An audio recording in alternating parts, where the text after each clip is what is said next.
The Secret of the Abhor Valley. Talbot Mundy. Episode 3. It is the teaching of financiers and statesmen, and of them who make laws, and of most religionists, that of all things a man should first seek safety, for his own skin, for his own money, for his own soul. Yet I find this teaching strange, because of all the dangers in the universe, the greatest lies in self-preferment. From the Book of the Sayings of Tisiang Samdup. Chapter 7. Sarcasm. I wonder if that ever pays. The letter was written on the same long, ivory-coloured paper as that which had reached McGregor's office in the silver tube, but this time it was not European handwriting, although the words were English. Someone more used to a brush, such as the Chinese use, and who regarded every pen stroke as a work of art in true relation to the whole, had taken a quill pen and almost painted what he had to say in terse, strong sentences. To Cotswold Omni, Esquire, at the house of his friend. May destiny meet you full measure of mercy. The piece of jade is neither yours nor mine. By deeds in the valley of indecision, a soul ascends or descends. You are one to whom reward is no inducement, to whom honour is no more than wealth, a pleasing substitute for right doing. There is nothing done in this life that is not balanced by justice in the lives to come, and the ultimate is peace. So do. And not by another's hand are deeds done, nor is the end accomplished without doing all that lies at the beginning. Thus the beginning is the end, and the end the beginning, as a circle having no beginning and no end, from which is no escape but by the middle way, which lies not yonder, but at the feet of him who searches. Take the stone to Tilgown, which is one stage of the journey to the place whence it came. From Tilgown onward, let those be responsible on whom the burden falls. There is danger in another's duty. Peace be with you. Peace give you peace, that you may multiply it. Tsiang Samdup. Mrs. Cornet Campbell read the letter aloud. Not smiling, she passed it to Omni and watched his face. He read it twice, frowning, and gave it to McGregor, who emitted his staccato fox-bark laugh, which Diana heard and answered with one deep musical bay from the porch. That links him technically. Tight, said McGregor, folding the letter with decisive finger-strokes and stowing it into his pocket. Where did he learn to write such English? Oxford, said Omni. He took D.D. and L.L., D degrees, or so Marmaduke told me. We're not the only section of humanity that runs to Secret Service, Mac. We look for one thing, they for another. There isn't much they don't know about us, along the line that interests them. Mrs. Cornet Campbell looked incredulous. A ring-ding galong lama, an English doctor of divinity? Wonders don't cease, do they? What could he gain by taking that degree? Amusement? Are they as subtle as all that? Subtle, yes. Amusement, no, said Omni, frowning darkly. How spike the guns of the persistent missionary, unless they know how the guns are loaded? That's the gist of one of his letters to me. But damn the man! Why couldn't he meet me by appointment instead of writing this stuff? I've suspected him for some time of— Mrs. Cornet Campbell laughed. He evidently knows you, Cotswold, better than you know him. Know him? I've never met him, Omni retorted. I saw him today for the first time, from behind a brass Buddha in Chutter Chan's shop. There've been lots of times when he ought to have met me, to talk over details in connection with the trusteeship, but it all had to be done by correspondence. He has set his signature to every paper I drew up, and he has agreed to every proposal I have made. Confound him! Why is he afraid of me? Why couldn't he come in, instead of leaving that fool letter on the doorstep? Wise letter. Mrs. Cornet Campbell went back to the piano. None but Rimsky-Korsakov could describe her sensations. He evidently knows how to manage you. Do you ever bet, John? I will bet you 5 rupees I know what's next. John McGregor drew a 5-rupee note from his pocket and laid it on the piano. Mrs. Cornet Campbell began playing. Dawat Sering, his head to one side like a bird's, watched her fingers, listening intently. There are devils inside the machine, he said after a while. Give me my knife, Omni, and let me go. But Omni, pacing the floor, both hands behind him, frowning, took no notice of anyone. He was away off in a realm of conjecture of his own. "Remember, I stand to lose 5 dibs," McGregor remarked at the end of 5 minutes. "Suppose you put me out of agony. I'm Scots, you know." "Damn!" Omni exclaimed. "Why can't he take me into his confidence? I hate to suspect a man. Pen and ink anywhere?"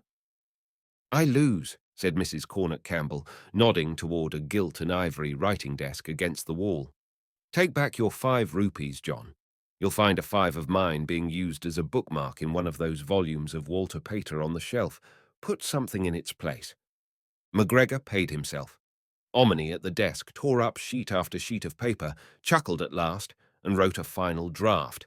"There, that should do. That's obscure enough. That hoists him with his own petard. Why don't women ever have clean blotting paper?" He showed what he had written to McGregor, who read it aloud, Mrs. Cornet Campbell playing very softly while she listened.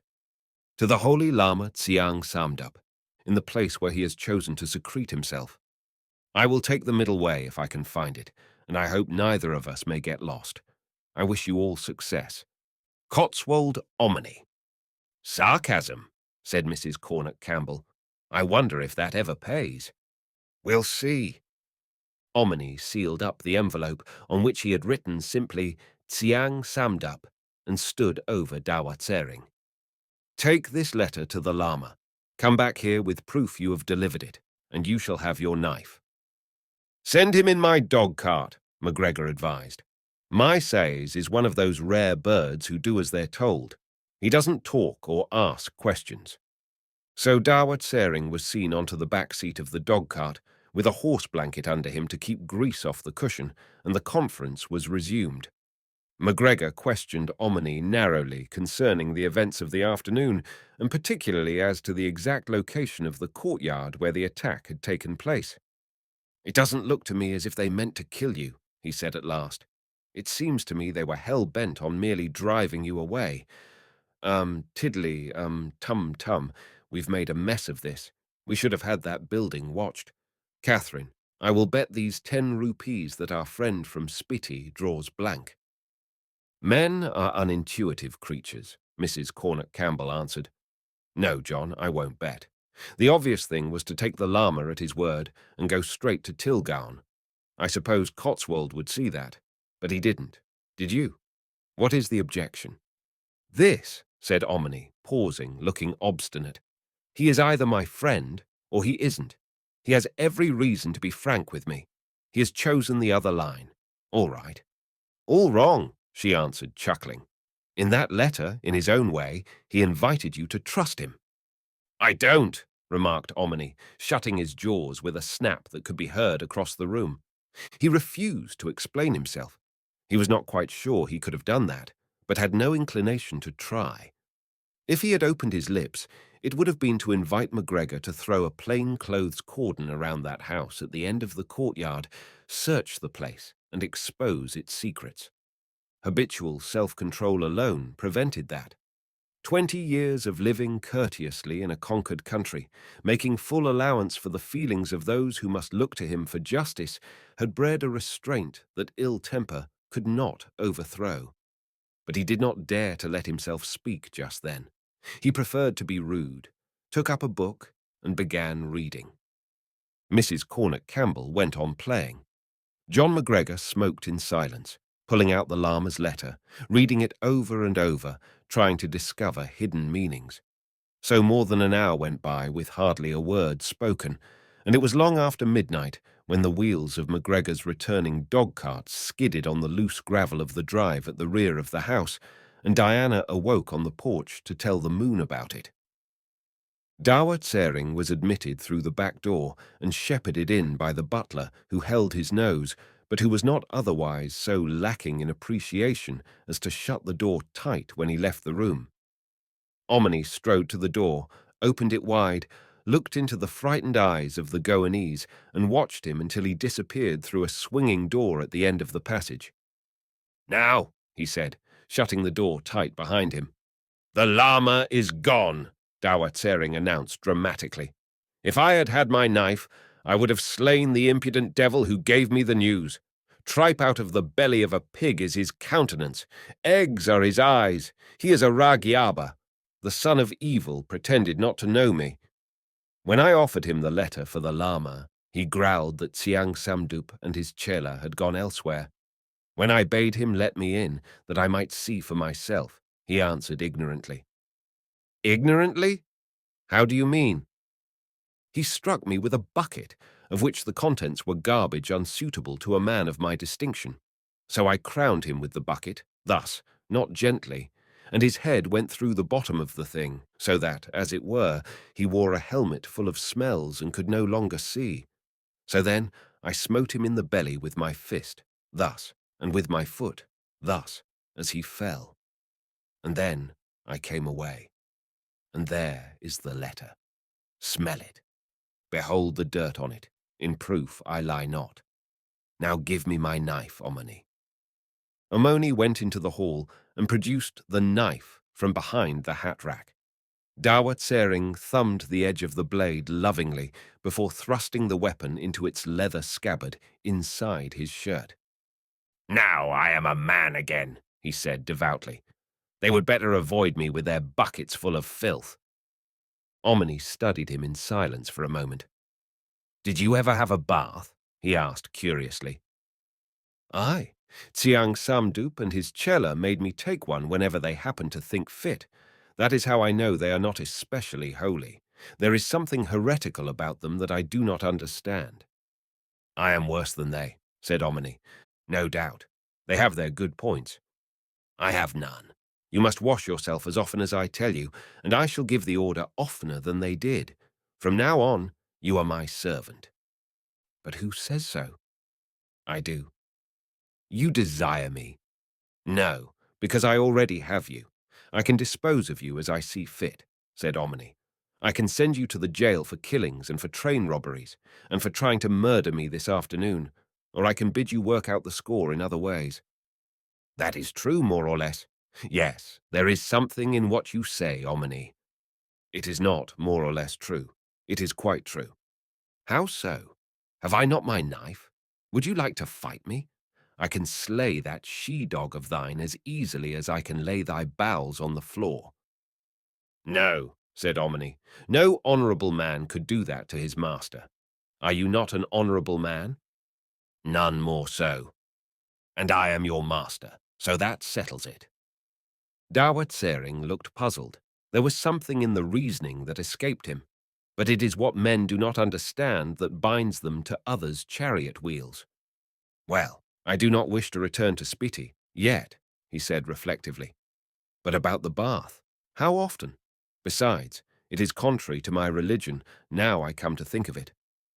Change your religion, then. Now no more argument. Which way has the Lama gone? Oh, as to that, I suppose I could discover that. How much will you pay me? 30 rupees a month, clean clothing, 2 blankets, and your food. That is almost no pay at all, said Dawa Tsering. To make a profit at that rate, I should have to eat so much that my belly would be at risk of bursting. There is discomfort in so much eating. They would give you enough to eat, and no more, without money, in the jail, said Omoni, and you would have to obey a babu, and be shaved by a contractor, and make mats without reward. And if you were very well behaved, they would let you rake the head Jemaddar's garden. Moreover, Tin Lal, who is also in the jail, would mock you at no risk to himself, since you would have no knife. And because he is clever and malignant, he would constantly get you into trouble, laughing when you were punished. And since he is only in the jail for a short time, and you would be in for a long time, there would be no remedy. However, suit yourself. You are a hard man, Omoni. I am. I have warned you. Oh, well, I suppose it is better so. A soft knife is quickly dulled, and men are the same way. Yielding men are not dependable. Pay me a month's wages in advance, and tomorrow we will buy the blankets. But beginnings are beginnings. A foundation not well laid destroys the whole edifice. From now on until I set you free, your desires are nothing, Omoni said sternly. You consider my needs and my convenience. When I have time to consider yours, it will remain to be seen whether I forget or not. Go and wait on the porch. Try to make friends with the dog. She can teach you a lot you must learn in one way or another. If the dog permits you leisure for thought, try to imagine which way the llama may have gone. Dawat Sering went out through the hall, too impressed by the novelty of the situation even to mutter to himself. Omni went to the window and said 2 or 3 words to Diana, whose long tail beat responsively on the teak boards. Presently came the sound of Dawat Sering's voice. "O thou, my time has not come to be eaten. Have wisdom." A low, rumbling growl announced that Diana was considering the situation, keeping Omni's command in mind. "I have no doubt thou art a very evil devil." Again the growl, followed by a thump and the shuffling sound of Dawat Sering squatting himself on the porch. "So, thus, we will see whether Omoni knows what he is doing. Attack me and die, thou mother of fangs and thunder. Then I will know it is not my karma to obey this Omoni. Lie still, thou earthquake, and I will—" His voice dropped to a murmur and died away. Thoughts too obscure for expression seemed to have riveted his whole attention. Omni, peering through the shutter slats, could see him sitting almost within arm's reach of the dog, staring straight in front of him at the stars on the north horizon. He turned to Mrs. Cornock Campbell. "And now I'll go away and let you sleep. When we come to your house, Mac and I invariably forget manners and stay into the wee small hours." But at a sign from her, he sat down again. She closed the piano and locked it. "Cotswold," she said, "tell me what you have in mind. You have said too much or too little." "I have told all I know. That is that I care to tell, even to you," Omni answered. "I suppose, as a matter of fact, I'm a bit piqued that Lama has had scores of opportunities to realize that I wouldn't betray confidences. I'm told I'm notorious for refusing to tell the government what I know about individuals, and the Lama is perfectly aware of that. I've risked my job 50 times by insisting on holding my tongue. Am I right, Mac?" "You are," McGregor answered with a dry smile. "I remember. I once considered it my duty to advise threatening you with drastic penalties. I would have ordered you tortured, but for the circumstance that means of inducement is out of date, and besides, I had my doubts of its efficacy in your instance." Omni grinned. He preferred that praise to all the orders in the almanac. "So damn the llama," he went on fervently. "He has kept aloof for 20 years. I'm satisfied there's something he's deliberately keeping from me. I've no notion what it is, but that piece of jade is probably connected with it. I'm going to track him, tempt him, force his hand." "Are you sure you've no notion what he's keeping from you?" Mrs. Cornock Campbell asked, and Omni stared hard at her, while McGregor blew smoke at the ceiling. "Perhaps I have a sort of notion. Yes," he answered slowly. "Sometimes I suspect he knows what took Fred Terry and my sister to the Arbor country." "And?" Mrs. Cornock Campbell studied him with dark blue eyes that seemed to search for something lacking in his mental makeup. "He may know what became of them." Mrs. Cornock Campbell smiled and sighed. "Well, we 3 will meet again before you go, I suppose." "No," said Omni. "I expect to be gone before daybreak. I'll write when I get the chance. If we don't meet again this side of Yama's bar—" "This is India. It might happen," she answered.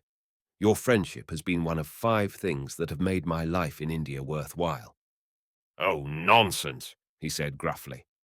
The least trace of sentiment frightened him. "I'm glad I've helped," she went on. "It's a privilege to have friends like you and John McGregor who don't imagine they're in love when you share their confidences. Good night. I don't believe you're going to your doom. I think I'd know it if you were." "Doom? There isn't any. There's only a reshuffling of the cards," said Omni. "Good night. We live in the eternal now, and it is now that we create our destiny. It follows that to grieve over the past is useless, and to make plans for the future is a waste of time. There is only one ambition that is good, and that is so to live. now that none may weary of life's emptiness, and none may have to do the task we leave undone. From the Book of the Sayings of Tsiang Samdap.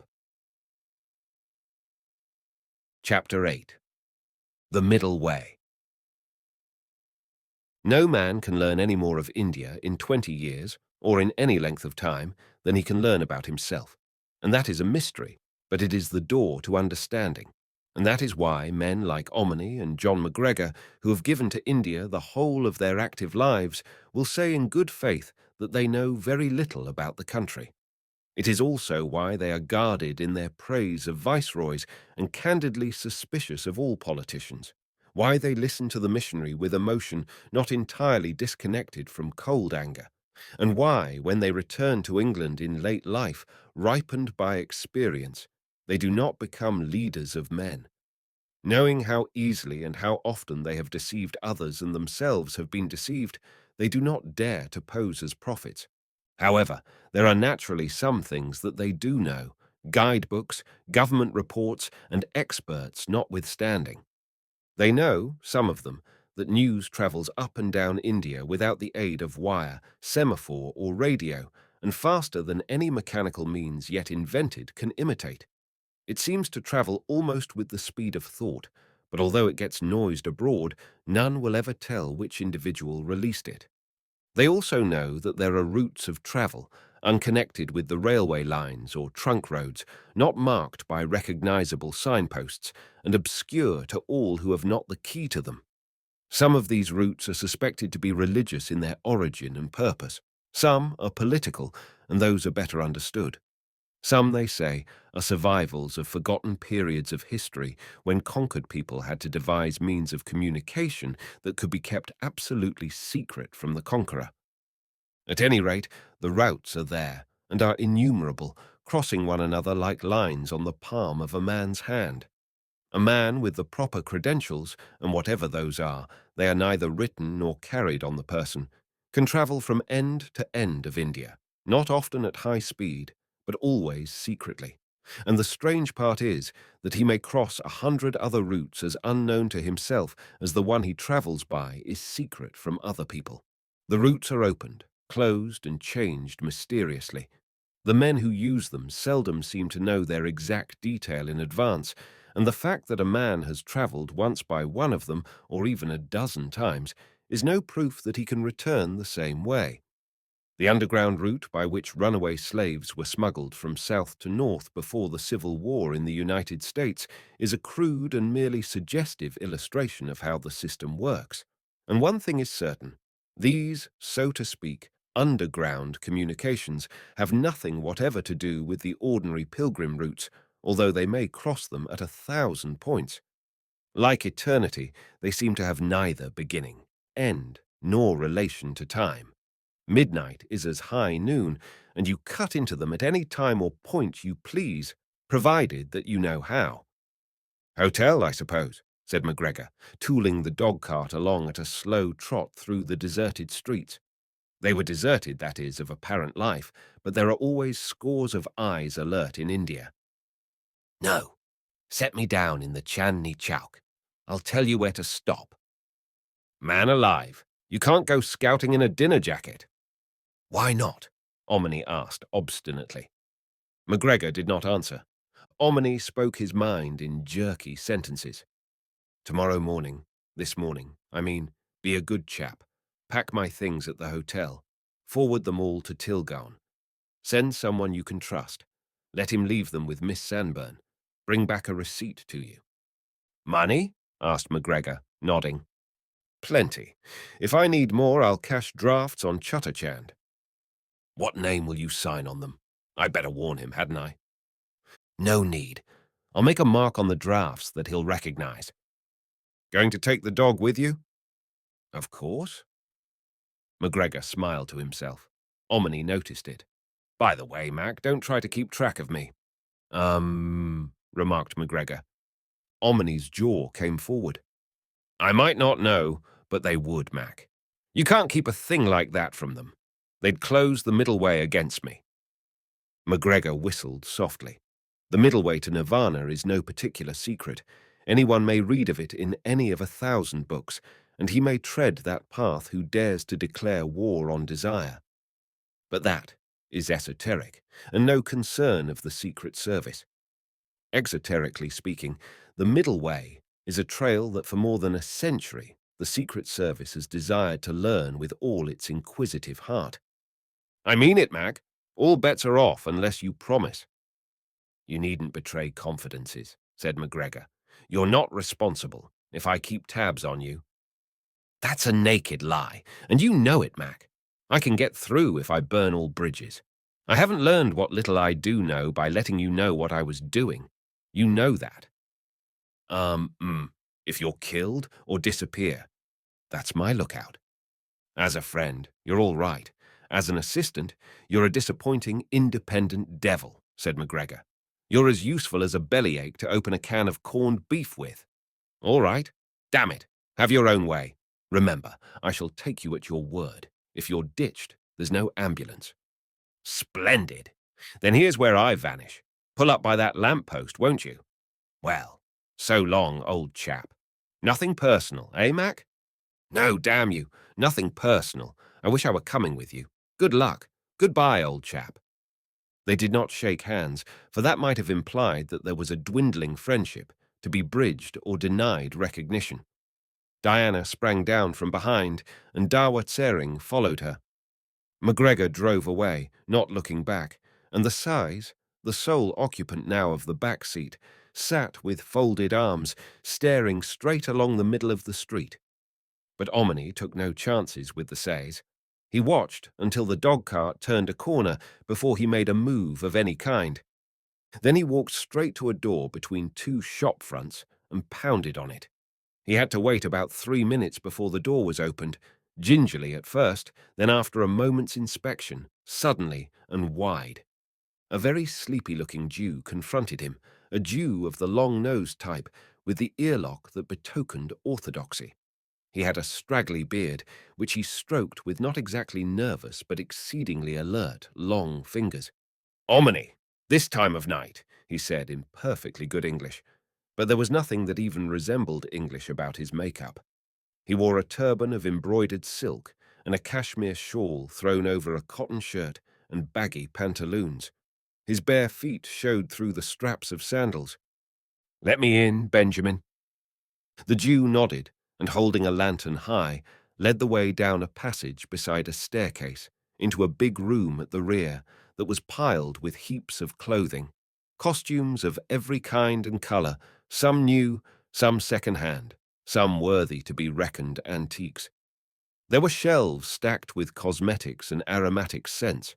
There were saddles, saddlecloths and blankets, tents and camp equipment, yak hair shirts from over the Pamirs, prayer mats from Samarkand, second-hand dress suits from London, silk hats, bowlers, turbans, ancient swords and pistols, matchlocks adorned with brass and turquoise and notched in the butt suggestively. And there was a smell of all the ends of Asia that Diana sniffed and deciphered as a Sanskrit scholar reads old manuscripts. "I will have tea brought," said Benjamin, setting down the lantern and shuffling away in the dark toward the stairs. The impression was that he wanted time to think before indulging in any conversation. Omni sat down on a heap of blankets and beckoned Dawa Tsering to come closer to the light. "Now, you know where to find me," he said abruptly. "When the Jew returns, he shall let you out by the back door. Find your way to that house in the courtyard. Tell those Tibetans that unless that letter, you still have it, is delivered to the Lama, he shall never get that for which he came to Delhi. Do you understand? Do you take me for a fool, Omoni? You mean if he receives this letter, he shall have the green stone? But that is the talk of a crazy man. Tell him he must buy the stone, and then let me do the bargaining." Omni betrayed no more impatience than he used to when he was teaching the puppy Diana the rudiments of her education. "I see I have no use for you after all," he said, looking bored. "Huh, a blind man could see better than that. It is as clear as this lantern light that you and I are destined to be useful to each other. Nay, Omoni, I will not go away. What is that? I am not worth paying? Is that so? Very well. I will stay and serve for nothing. Do you hear me, Omoni? Huh, those are the words of a great one, of a bold one. But it is nothing to me that you will not have me thrown into prison if I get hence. I say I will not go away. You will not answer, eh? Very well, I will go with the letter and that message. Then we will see. One of these days you will tell me I was right. Where is that Jew Bunia? Benjamin came shuffling back along the passage, looking like an elongated spectre as he stood in the door with the dark behind him. Dawat Sering swaggered up to him, demanding to be let out, and from behind the hillman's back, Omni made a signal indicating the back door. Benjamin, very wide awake now, and taking in everything with glittering black eyes, picked up the lantern and, leaving Omni in the dark, led the way into another large room at the rear, out of which a door opened into an alley. That one not only has a stink, he has a devil. Beware of him, Omni, he said, returning and sitting down on the blanket pile, making no bones about it, not waiting for an invitation. He and Omni were evidently old friends. My daughter will bring for us tea in a minute. Hey, hey, we have all grown older since you hid us in that forest of yours, where the ghosts are, Omni, and the wolves and the tigers. Grrr! What a time that was! Our own people lifting hands against us, none but you believing us innocent. Ch, ch, ch. That cave was a place of terrors, but your heart was good. I left my middle age in that cave, Omni. Since 15 years ago, I am an old man. The daughter came, carrying another lantern and a brass Benares tray, a large-eyed woman with black hair, plump and the wrong side of 40, dressed in the Hindu fashion, her big breasts bulging under a yellow silk shawl. She made as much fuss over Omni as if he were a long-lost husband, but embarrassed him hardly at all, because she did not use English, and the Eastern words sounded less absurd than flattery does in any Western tongue. The son-in-law? Aha, said Benjamin. Mordecai does well. He is in Bokhara just now, but that is a secret. He buys Bokhara pieces from the Jews who became poor on account of the Bolshevism. Tai-yai. It is a long way to Bokhara, and no protection nowadays. We win or lose a fortune, Omni. The daughter poured tea into china cups that had once been a Raja's, and the three drank together as if it were a sacred rite, touching cups and murmuring words that are not in any dictionary. Then the daughter went away, and Omni, leaning back against the wall with Diana's great head on his lap, discussed things with Benjamin that would have made McGregor's ears burn if he had had an inkling of them. Yes, Omni, yes. I know which way the llama travels. How do I know, eh? How was it you knew that a she-bear had a young one with her? Because she ground her teeth. Wasn't that so? Well, I didn't know that, but I know a little about the llama. Let me think. There is danger, Omni, but... Benjamin's eyes shone, and his fingers worked nervously, as if they were kneading something concrete out of unseen ingredients. You love danger, as I love my daughter. You remember the time when you secured the costume business for me in the Panch Mahal in Pegu, when the Rajah married and spent a fortune in a week? Omni nodded.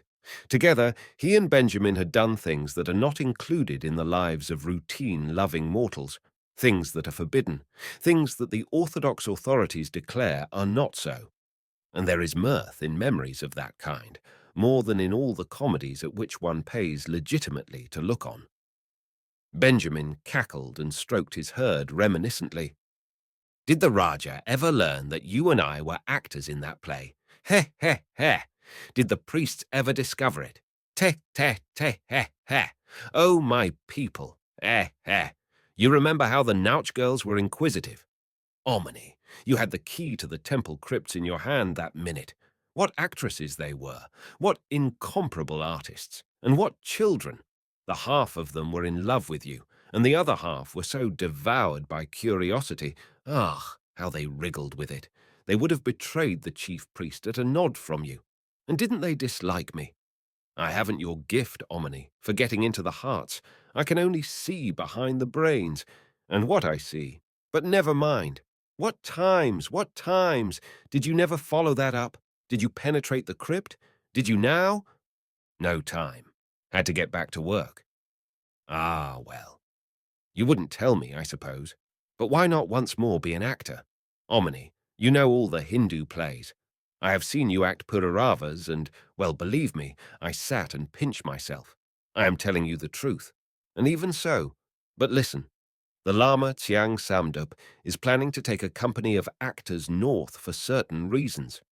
Now, it would have been hard for anyone who did not know him intimately to believe that Omni, as he sat there against the wall in an ultra-conservative English dinner jacket, could act any part except that of an unimaginative Englishman. There was not one trace of Oriental character about him, nor a hint of artistry. The only suggestion that he might be capable of more than met the eye was Benjamin's manifest affection, admiration, half familiar, half obsequious respect. "I'm ready for anything," he said in a matter-of-fact voice. "The question is, do you dare? That is the question. Ha! You have the courage of a Jew. Dare you act all parts, Omni? Oh, oh, but the risk is, listen, there is a troupe of actors." Benjamin's long fingers began to knead the air excitedly, but Omni sat still, staring straight before him, frowning a little, aware that Benjamin was itching to divulge a confidence. "Their director, Omni, is a man named Maitreya. His best male actor died. He will have to act the leading roles himself unless—" "I don't see the advantage," Omni objected. But he did. He saw it instantly. "Listen, Omni, no bargain is a good one unless all concerned in it are gainers. Maitreya owes me money. He cannot pay. He is honest. He would pay me if he could. I hold his hundies. I could ruin him. He must do as I say. Now listen, listen. There would be a solution of his difficulties, and I might even be willing to advance just a little more money for his needs. He would not need much, just a little. And he must do as I say. You understand? He must take you if I say so. The Lama commissioned me to engage the actors." "But won't he want to know all about the actors?" Omni asked guardedly. He knew better than to turn down Benjamin's proposals point blank.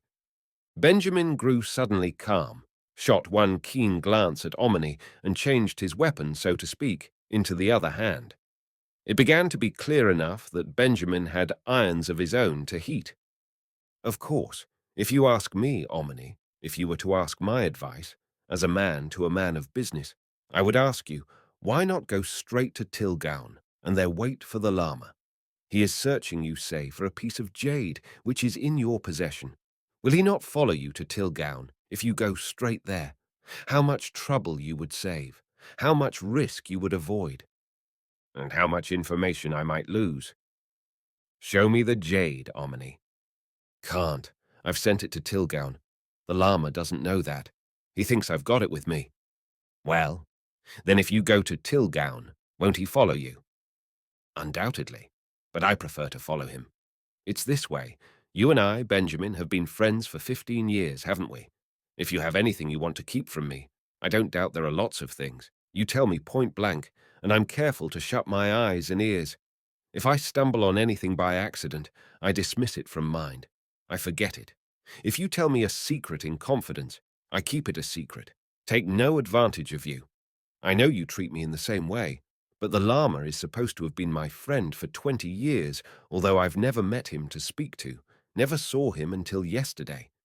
He has always managed not to meet me without ever giving any reason for it, and he has conveyed the impression that he is keeping some great secret from me without having the courtesy to ask me to restrain natural curiosity. Now comes this piece of jade, with all sorts of mysterious side issues. He traces it into my hands. Instead of asking me for it, and asking me, as one friend to another, not to follow up the mystery, he spies on me, deliberately counts on my honesty and courtesy, and keeps out of sight. He plans to meet me at Tilgaon, where his arm might be lots longer than mine. I used to consider him a wise old saint, but lately he has made me suspect him of deep mischief. His spying on me is an open invitation to me to spy on him. I propose to find out all I can about him. If he has been using me as a stalking horse all these years, you could begin at Tilgaon, Omni, just as easily as here," said Benjamin, stroking his beard. His eyes were glittering eagerly, but friendship apparently imposed the obligation to find fault with a plan if possible before helping to carry it out. No, he wants me to go straight to Tilgown. I don't propose to play into his hands. The place to begin to unravel a mystery is at one or the other end of it. He may have traced you to my place, Omni. If you should go with Maitreya, the Lama will know it. If he thinks you have the stone in your possession, he will. Probably try to steal the stone. I'm hoping he will exhaust his ingenuity. I can create a mystery on my own account. He'll be puzzled. He won't dare to have me murdered until he knows for certain where the stone is. For fear of losing track of it altogether, he'll have to do everything possible to preserve my life and to save me from exposure. If he is clever, he will go straight to Tilgown, said Benjamin. That is what I would do in his place. Then you would have to follow him. If he does that, well and good. But if my guess is right, he has a whole network of intrigue to attend to. He proposed to have me cool my heels in Tilgown while he attended to business on the way. Benjamin began to pace the floor between the heaps of assorted clothing. He seemed to be torn between personal interest and desire to give Omni the soundest possible advice.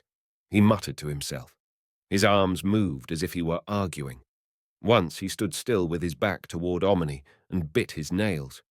Then he walked the floor again 3 or 4 times, almost stopping each time as he passed Omni. At last, he stood still in front of him. If I tell you things that I should not tell, what will you think of me? He asked. Omni laughed abruptly. Suppose I tell you first what I think you have in mind, he said. You old simpleton. Why do you suppose I came straight to you at this hour of the night? He glanced up at the wall behind him. You didn't get that devil mask in Delhi. It's hanging there to inform some sort of Tibetans that they've come to the right place. I've known for more than 9 years that you're the business agent for a monastery in the Abhor country. However, it's your secret. You don't have to tell me a thing you don't want to. Benjamin stared at him, a rather scandalized, a rather astonished, a rather sly old Benjamin, with his turban a little to one side and his lower lip drooping. There was a hint of terror in his eyes. How much else do you know? You? Omni, he demanded. Nothing. That is, no more than a blind man who knew you intimately couldn't help knowing. Shut up, if you want to. I don't pry into my friends' affairs, and you're not like the Lama. You've kept nothing from me I was entitled to know. Not like the Lama. Omni, if you knew. Benjamin began mumbling to himself in Spanish, but there were Hebrew words interspersed with it. Omni, knowing no Hebrew or Spanish, let him mumble on, frowning as if busy with his own thoughts. There was still an hour before dawn, when the stirring of 1,000 other thoughts would inevitably break the chain of this one. Plenty of time for Benjamin to outpour confidences, nothing to be gained by urging him. Tsiang Samdup the Lama is good. He is better than both of us, Benjamin said at last emphatically. He seemed to be trying to convince himself. God forbid that I should play a trick on him, but not a word from Omni. To all appearance he was brown studying over something else, twisting Diana's ear, staring into the shadows beyond the lantern, so intent on his own thoughts that he did not move when a rat scurried over his feet. Benjamin burst into speech suddenly.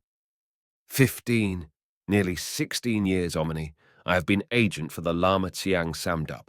You would never believe the things he buys, not ordinary things, and he pays with bullion, gold bars. Wait, I show you. He unlocked a safe in the corner of the store and produced 3 small bars of solid gold, giving them to Omni to weigh in the palm of his hand. But there was no mark upon them, nothing to identify their place of origin. I have had dozens like those from him. Dozens. But Omni could not be tempted to ask questions. He knew Benjamin too well, suspected that Benjamin was too shrewd an old philosopher to engage in nefarious trade, also that he was itching to divulge a confidence. If you scratch a man who itches, impulse ceases. Besides, he was perfectly sincere in not wanting to pry into Benjamin's private affairs. To listen to them was another matter. Benjamin came and sat down on the pile of blankets, laid a hand on Omni's shoulder, thrust his chin forward, and screwed his eyes up. If he should know, I told, he'll never learn from me. Girls? Nice, little, young ones. Omni looked startled, stung. There was the glare in his eyes of a man who has been scurvily insulted. Little European girls, little orphans, 7. Eh, Omni. Now what do you think? And all the supplies for them, constantly, books, little garments. Ah, but they grow, those young ones, stockings, shoes. Now, what do you think of that? Are you lying? Omni asked in a flat voice. Would I lie to you? Would I tell it to any other man? First to get the girls, and such a business. Healthy they must be, and well born, that is, nicely born.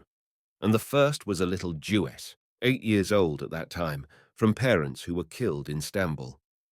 That was not so very difficult.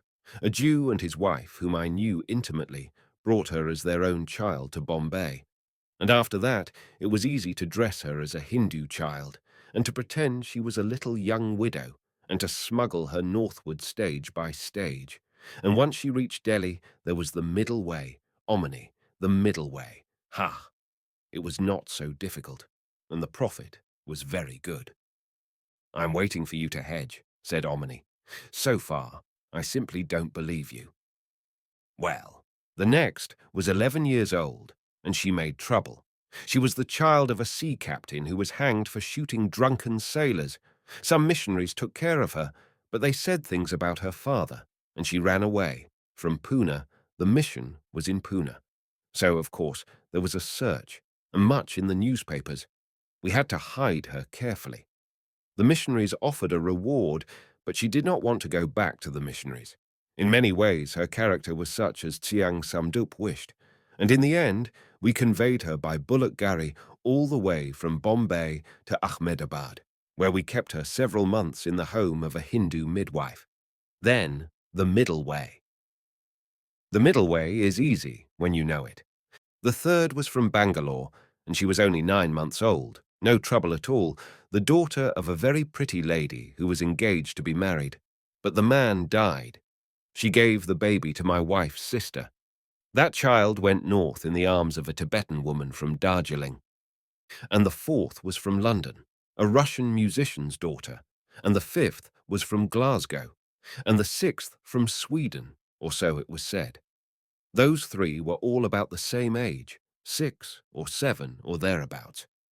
The 7th, she was 9 years old, and the best of them all was from New York, born in New York, or at sea, I forget which. Her father, an Irishman, died, and the mother, who was English, went to visit her people in England, but the people had died too. So she went back to America, and there was some difficulty in connection with the immigration laws. She was not allowed to land. She had to return to England, where there was destitution, and I know not what followed after that, though it is easy to imagine things. The mother was dying, and I was told she wished above all things to save the child from being put in an institution. Some people who are well known to me offered to care for the child. It happened I was in London, Omni. I went and saw the mother, and since she was dying, I took a chance and told her certain things. And perhaps because she was dying, and therefore could understand and see around the corner, as it were, she agreed. We had conversed, as you might say, heart to heart. It was I who brought that child to India. I had to adopt her legally, and, oh, Omni, if I could have kept her. She was like my little own daughter to me. But what was there that I could do for her? An old Jew, here in Delhi. Money, yes, but nothing else. And money is nothing. It broke my heart. She went northward by the middle way. You know what I mean by the middle way? Omni's expression was stone cold. He was speechless. He eyed Benjamin with a hard stare that had reached the rock bottom of revelation and disgust. He did not dare to speak. Having pledged his word in advance not to betray Benjamin's secrets, his word was good. There was no hesitation on that score. A deliberate promise, in his estimation, stood above all obligations, whatever the consequences to himself. But he felt that sickening sensation of having trusted a man who turned out to be rotten after all. He did not dare to say a word that might give Benjamin an inkling of his real feelings. He must use the man as an ally. In a way, he was indebted to him for information as to the Lama's real activities. No wonder the Lama had kept so carefully aloof. Omni forced himself to smile, battling with the horror of the thought of being co-trustee with a Tibetan, who with his right hand helped to run a philanthropic mission and with his left imported European girls, for the powers of evil only knew what purpose. There are other purposes, as well as crude vice, for which children may be stolen. His own sister. "You say Tsiang Samdup is better than both of us," he remarked at last, surprised at the evenness of his own voice. "Much better," said Benjamin. "Ah, Omni, I see your face. Old I am, blind I am not.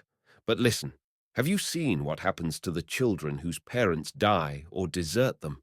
Not the children of the poor, the little girls who are well born, who feel things that other children do not feel. I am a Jew. I know what feeling is. Ha! I have seen animals in cages who were happier. And what is happiness? Provision of necessities. Bah! They provide necessities for men in jail. And will you search in the jails to find happiness? I will show you thousands who have all they want and nothing that they need. You understand me? Tsiang Samdup? Never mind, said Omoni.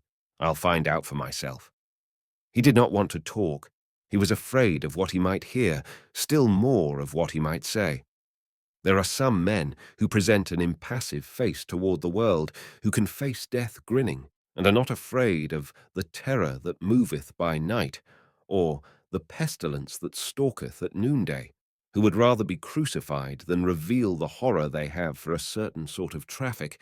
Their emotion, too sacred or too profane to be discussed, is nameless, indescribable, only to be borne with set teeth. "Ah, I know," said Benjamin. "I know you, Omni. What I have said is secret. Therefore you don't wish to hear any more, because you are too much a man to violate what is told in confidence, and you have made no promise to the Lama. Am I right?" Omni nodded, grimly. That was the one bright point of light. I could tell much," Benjamin went on, "but I saw you shut your mind against me. As well pour oil on fire to put it out as talk to a man who mistrusts. Very well. We have been friends, you and I. Remember that, Omni. And now this.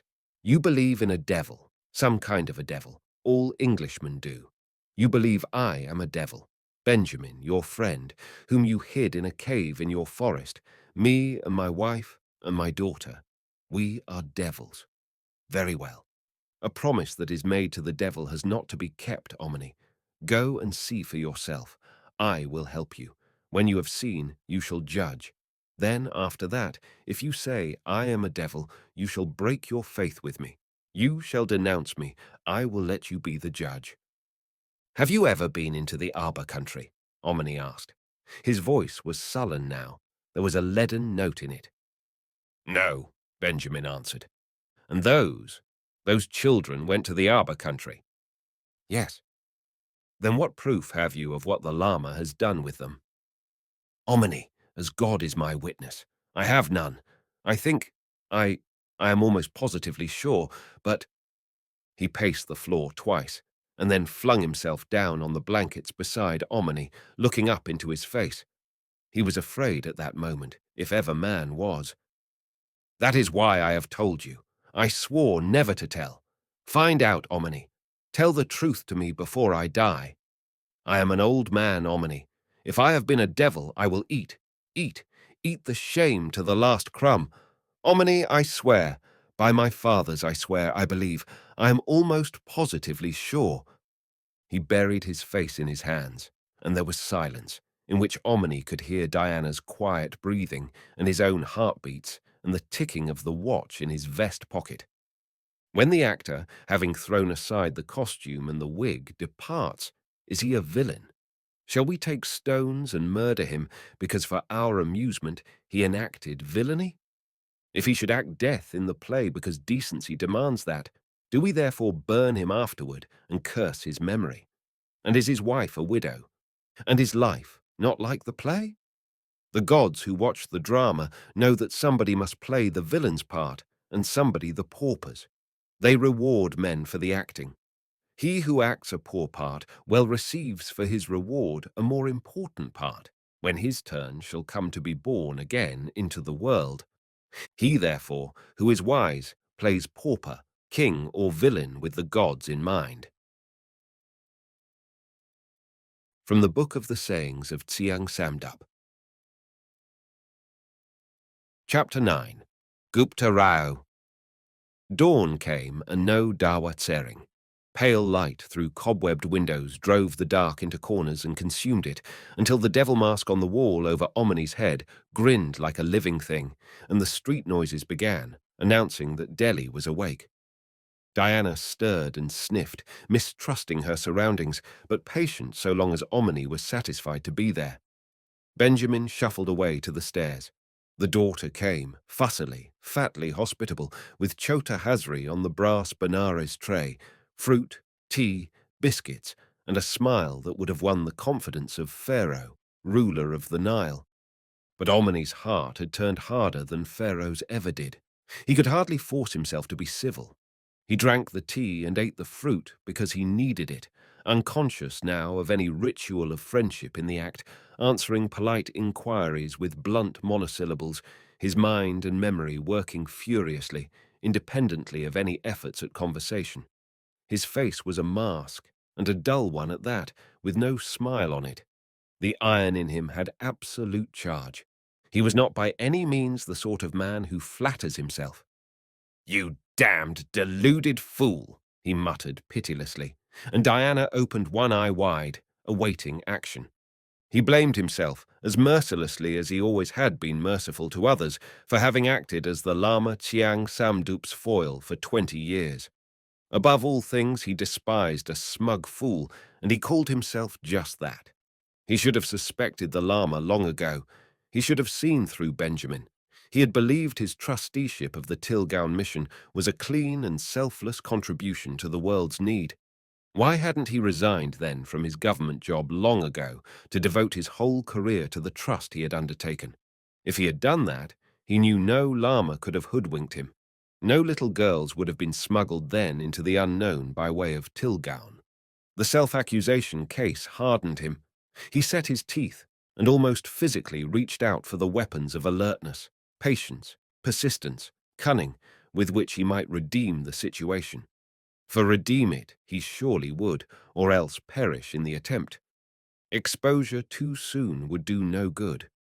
He needed full proof, and he cared less to punish the offenders than to rescue the children who'd been carried off, and to make anything of the sort impossible in future, wondering, as he considered that, what anyone would be able to do for girls in their predicament. The early years are the most impressionable. Their characters would have been undermined. And then a worse thought. Was Benjamin the only agent? There might be a regular market for European girls in that unknown corner of the earth, with secret agents supplying it from a dozen sources. If so, he felt and accepted his full share of responsibility. Who else could share it with him? Only Hannah Sanburn.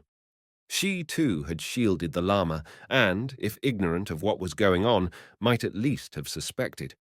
And thoughts of Hannah Sanburn did not give comfort. He remembered now a dozen incidents that should have made him suspect her years ago. That look in her eyes, for instance, and her nervousness whenever he had urged her to bring about a meeting between the Lama and himself.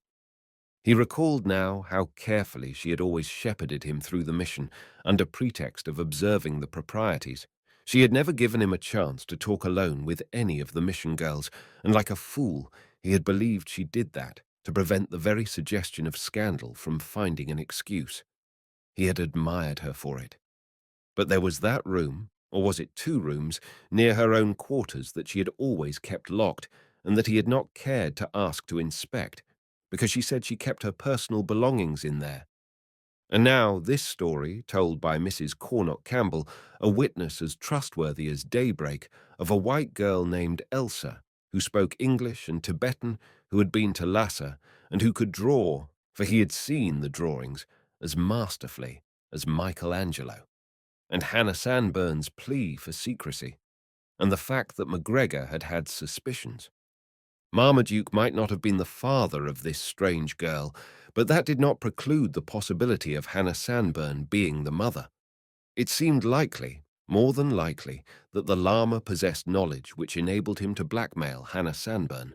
It was easy enough to understand how that well-bred New England woman would fight to preserve her good name, and how, if the Lama had once tempted her into one false position, she could be terrified from bad to worse. There is more deliberate blackmail in the world than most of its indirect victims suspect. Nevertheless, Omni wondered that Hannah Sanburn should not have confided in himself.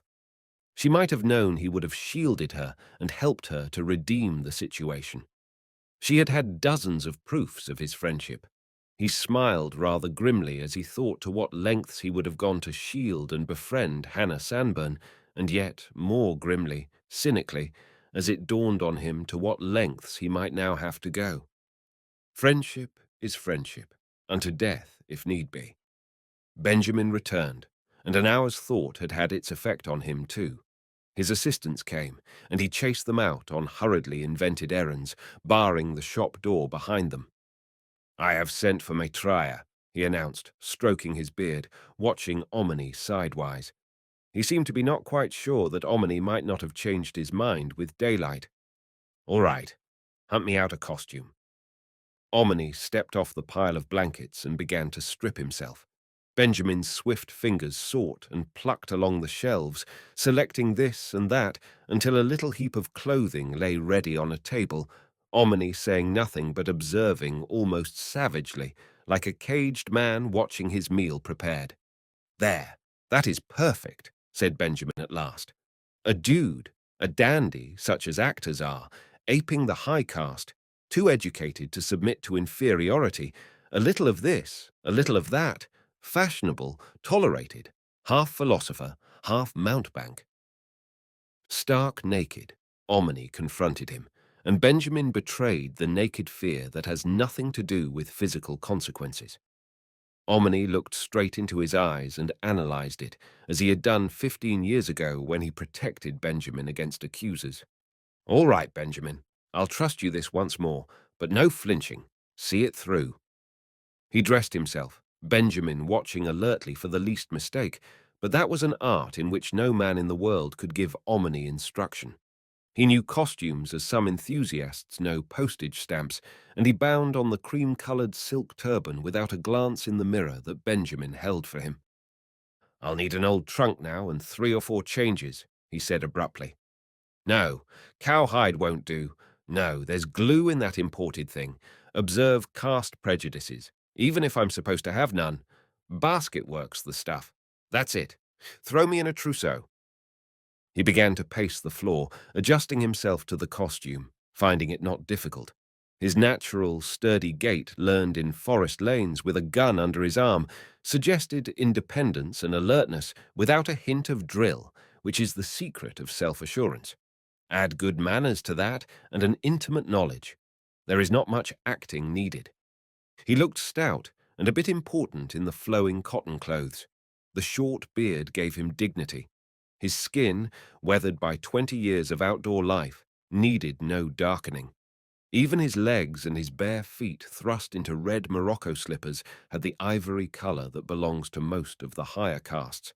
And an actor must be of Brahmin or Kshatriya origin if he hopes to be admitted anywhere within the pale from which the lower castes are utterly excluded.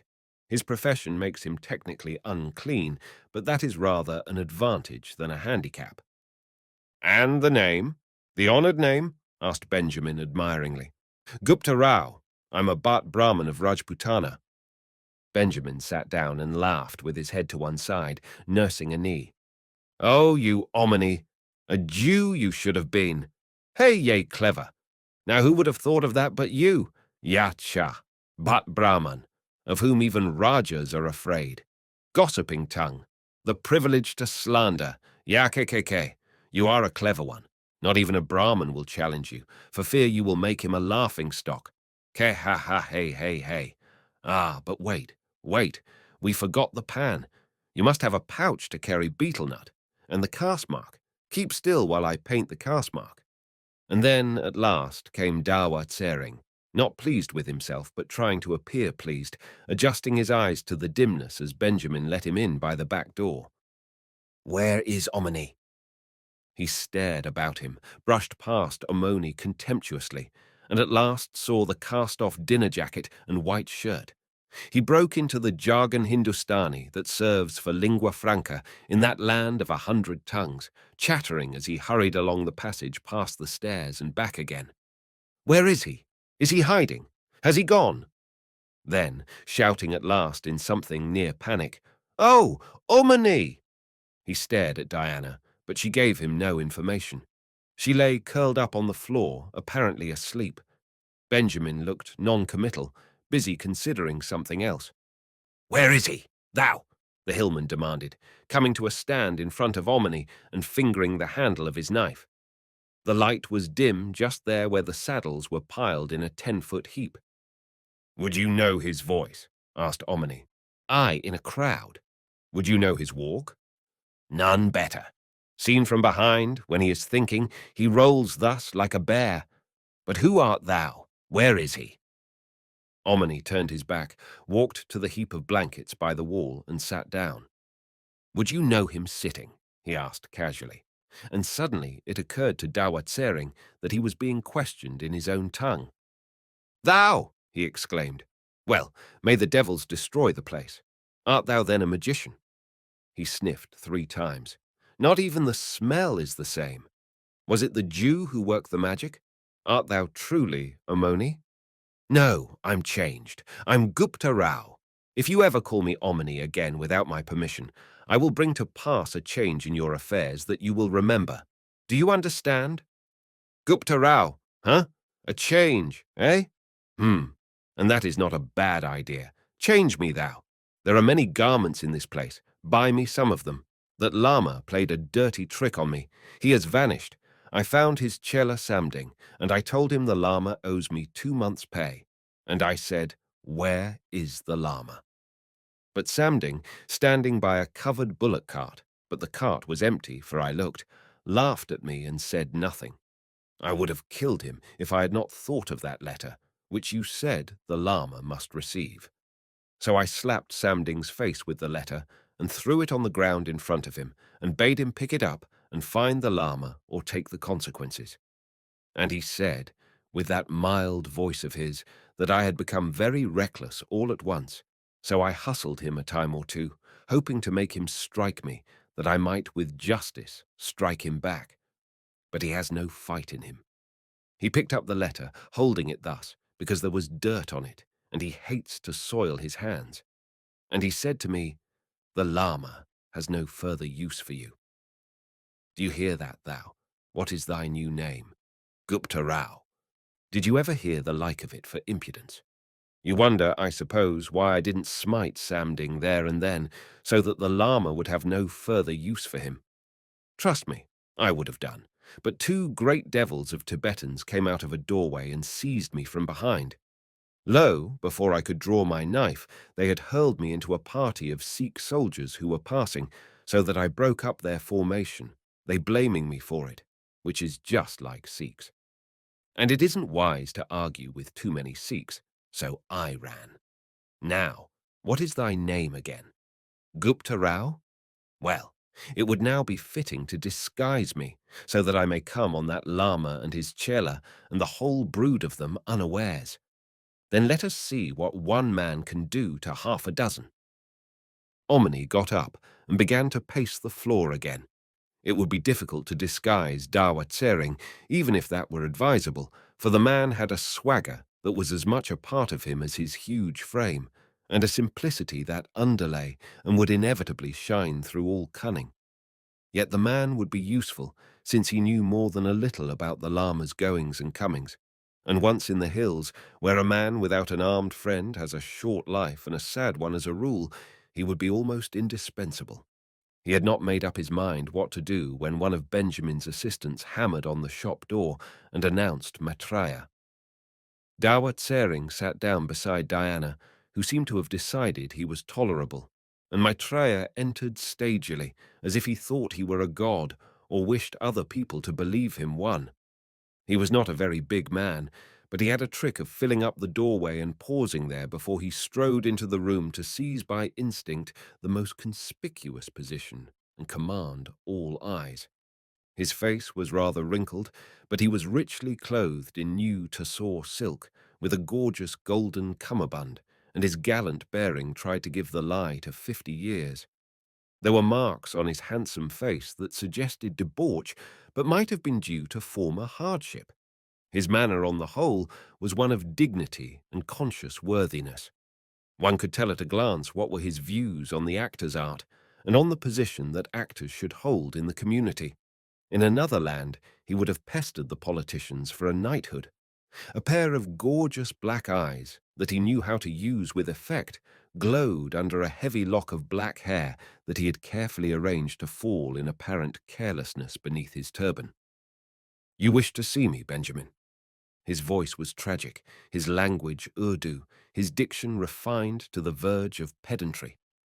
Benjamin signed to him to be seated on a heap of blankets, but he declined the invitation like Caesar refusing a throne, except that Caesar could not have done it with such supermodesty. "May all the glorious gods, and above all friendly, fortunate Ganesha, have worked on you and made you change your mind, O stubborn Benjamin, father of moneybags, provider of finery for entertaining fools, patient but too cautious Benjamin. May all the gods melt butter on you for your former trust in me, Maitreya, and may they also melt your heart. I need you, Benjamin. I have a bargain with that Lama struck and bound. The man is crazy and a traitor to all his gods, but he knows a little. God knows they will tear him between wild asses for debauching his religion when he gets back to Tibet. Believe me or not, Benjamin, although I hope my word rings unsuspicious in your ears, he leans toward modern views. Can you imagine that, in a ring-ding Lama from Tibet? He proposes just what I have always preached, to moderate the ancient plays, retaining their charm and morality, but making them comprehensible. The man is mad, mad as an American, but genuinely gifted with imagination. It will make me famous, Benjamin." "Does he offer to pay you?" Benjamin asked dryly. "Richly, princely, like a Maharaja, with the difference, aha, that he will settle regularly instead of forcing me to borrow from his special money-lenders, as the Rajas do, while I await his slow convenience. I tell you, Benjamin, the Lord Ganesha surely smiled on me in the hour of this Lama's birth." "Did you ask for money in advance?" asked Benjamin. "Not I, Benjamin. What do you mistake me for? A parasite? A beggar? A man without dignity? A hanger-on of some courtesan? Nay, nay. I remembered my blessed friend Benjamin, who likes to do business at a reasonable profit, and who will be glad to advance me a little more in order that I may pay what I already owe. Are we not good friends, Benjamin? Have I ever defrauded you or told you a word of untruth?" "A man's word and his deed should be one," Benjamin answered. "I hold your hundis that you have not paid. There is interest due on them." "True, Benjamin, true. I have been unfortunate. Who could have foretold smallpox, the death of 3 actors, and the burning of a theatre? But another might have repudiated Benjamin. Another might have told you to hunt for your money where the smallpox and the fire are born. Kaylee can care for her own. Did I repudiate? Did I not come and tell you I will pay in time?" "The worst is, you are not the only one," said Benjamin. "I have another here, who is heavily in my debt, although a famous actor, more famous than you, and a much finer artist. This is Gupta Rao Sahib of Bikaner." "I never heard of him," said Maitreya, looking slightly scandalized, although prepared to condescend. "He is a very great actor," said Benjamin, whereat Omni bowed with becoming gravity, and Maitreya took his measure, up and down. "Does he act in that beard?" he inquired. "I have lately been acting the part of an Englishman," said Omni, and his Urdu was as perfect and pedantic as Maitreya's. An Englishman. There are few who can do that with conviction. Maitreya stepped back a pace. You don't look like an Englishman. No wonder you grew a beard. That is the only way you could have carried off the part at all without looking foolish. It takes a man of my proportions to play an Englishman properly. I have been told that I excel at it. I played once before the officers of a cavalry regiment at Poona, and they assured me they believed I was an English gentleman until I stepped down off the stage. Watch this. Maitreya inserted an imaginary monocle and gave an outrageous caricature of a stock Englishman as portrayed in comic papers on the European continent. Goddamn fine weather, eh?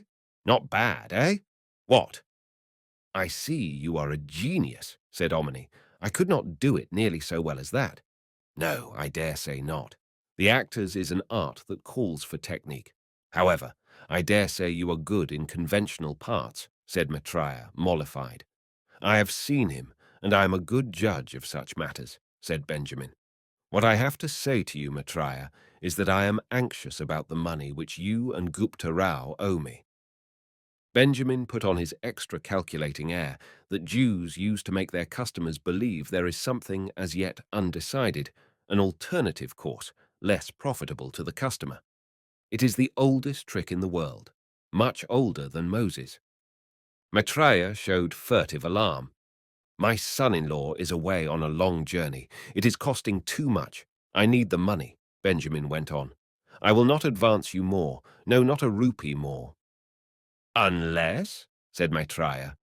He was watching the old Jew's face, flattering himself that he could read behind the mask and swallowing the bait as simply as a hungry fish. Unless you take Gupta Rao with you. I could give him small parts, said Maitreya, cautiously yet with a gorgeous magnanimity. As leading actor, Benjamin went on a leading actor's salary, so that he may have a chance to pay me what he owes. But I must first see him act, Maitreya objected.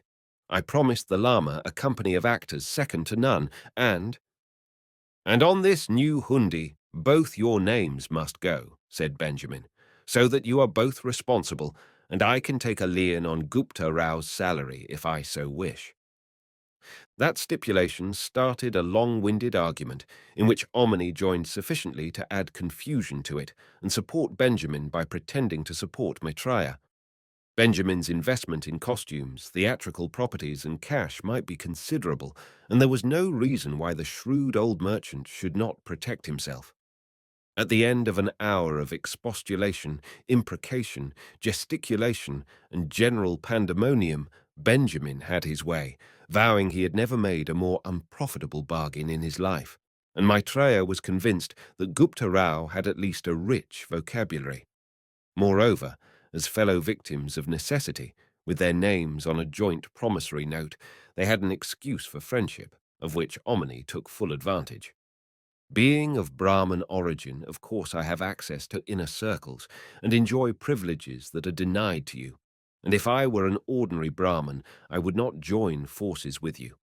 But we Bhats consider ourselves above caste, and when we find an outcast of merit and distinction, such as you evidently are, we believe it no dishonor to befriend him.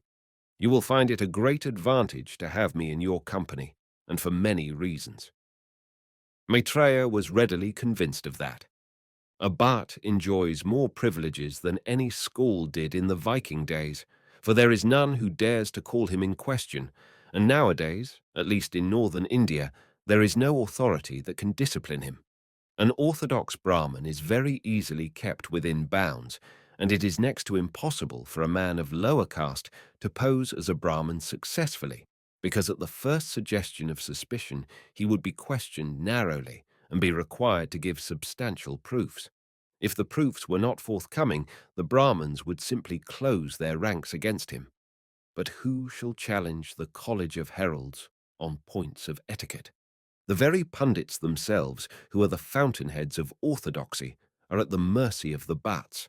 A pundit who should challenge a Bhat's veracity or privilege would lay himself open to such scurrilous attack in song and jest and innuendo as he could never stand against. He would be in the position of a public man in Europe or America who should dare to defy the newspapers. The only limits to a Bart's audacity are imposed by his own intelligence and his own gift of invective. He may act, sing, dance in public, and be undefiled.